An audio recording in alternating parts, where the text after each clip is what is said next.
Hello, hello, hello! How are you? I'm going to be reading some Today I Effed Up, read by Red. Hope you enjoy. Alright, let's go.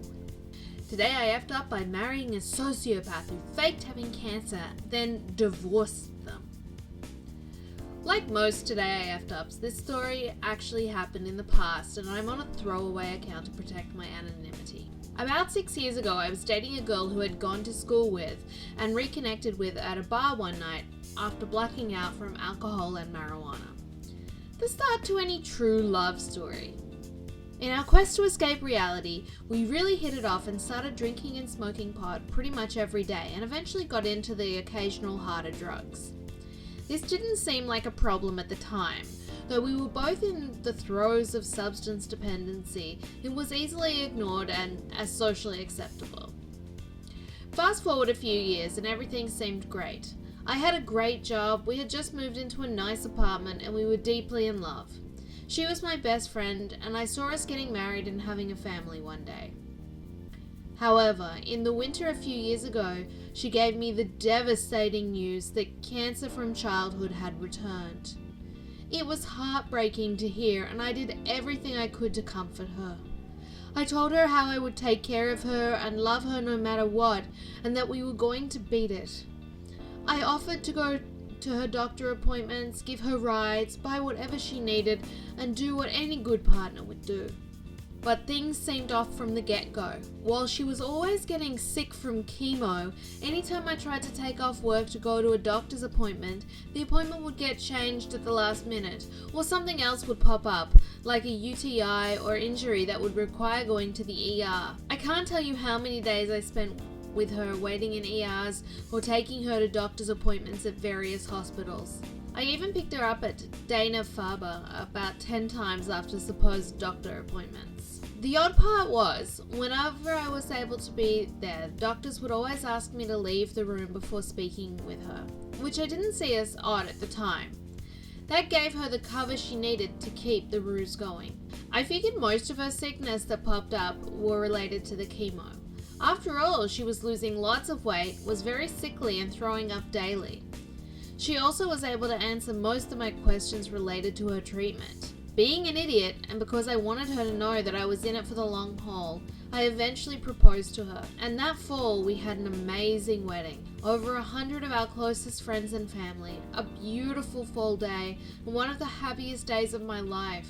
Her uncle, a lawyer, officiated for us, and I was happy to call her my wife. The odd part was, I never signed the forms to get the marriage certificate because she was taking care of it, and her uncle who married us was supposedly helping expedite it. But a few weeks later, the marriage certificate never arrived. I asked about it and was always told it was in the mail. I found that odd but bought it hook, line and sinker for the next few months. All the while her illness would get better, then get worse, then get better. At this point I was paying for everything and she was down to working part-time, according to her. I even gave her money to pay off her supposed medical bills. But then one day I saw her drinking while supposedly on chemotherapy medication and I realized that something was seriously wrong. I decided I had to confront her and I needed to hear about her illness from a doctor's mouth without her filtering it, because anytime I brought up the doctors, she would get mad at me for being so incessant. In trying to get that appointment, she was able to delay the inevitable for a few more months, until I physically took her to her hospital and stood there as she asked to speak with her doctor. Shortly after, a doctor brought us into a room where she came clean about not having cancer and proceeded to have a mental breakdown and was institutionalized. I'll never forget how it felt sitting in the room as the lies of the past few years crumbled before me. It was the most pain I ever felt in my life and was like the past few years of my life were a complete lie. I should have ended it there, but stupidly I didn't. I decided to try and help her still through her actual illness, which had components of schizophrenia and bulimia. If I had to guess, I'd say it had a component of being a sociopath, but I'm no psychologist. Anyway, she got out of the hospital after a few days and then went into an inpatient treatment. then outpatient, then back and forth a few times over the next few months. Anyone that has ever dealt with bulimia knows it's a very hard to treat disease, and I had shrugged off all of her abuse and lies as being related to the bulimia. Eventually, when she was stable, we started planning to move to New Hampshire because her new job was in New Hampshire. Being the fool I was, I found myself a new job in New Hampshire.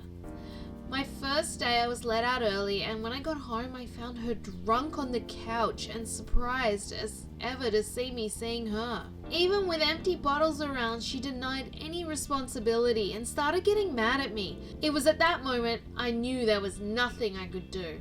I finally kicked her out and started looking into a divorce. Problem was, I never got my marriage certificate. She eventually told me that the paperwork was never done and our marriage wasn't legal. Not believing her at this point, I literally ran a background check on myself to be sure. She was actually telling the truth, which is odd because her uncle, the lawyer, married us. Thankfully, it was the easiest divorce in history. Though I was a fool, I don't regret trying to be a good boyfriend and husband. I haven't seen her since the day I kicked her out, but I hope she eventually got the help she needed fighting her demons. I'm glad I was able to get help fighting mine, as the experience really messed me up for some time.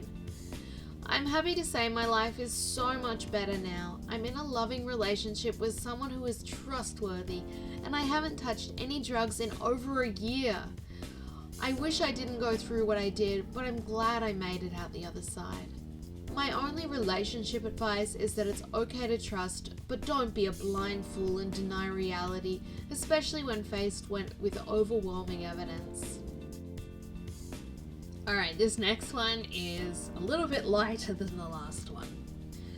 Today I effed up by submerging my already burnt hand in boiling water because I wasn't paying attention. A while ago I was at my great aunt's house, which is fairly big and probably pretty expensive, at least in the UK. There are a fair few people there, and I offered to help with the food which my aunt was struggling to make and cook on time for everybody. People started coming into the kitchen and it was a pretty stressful atmosphere.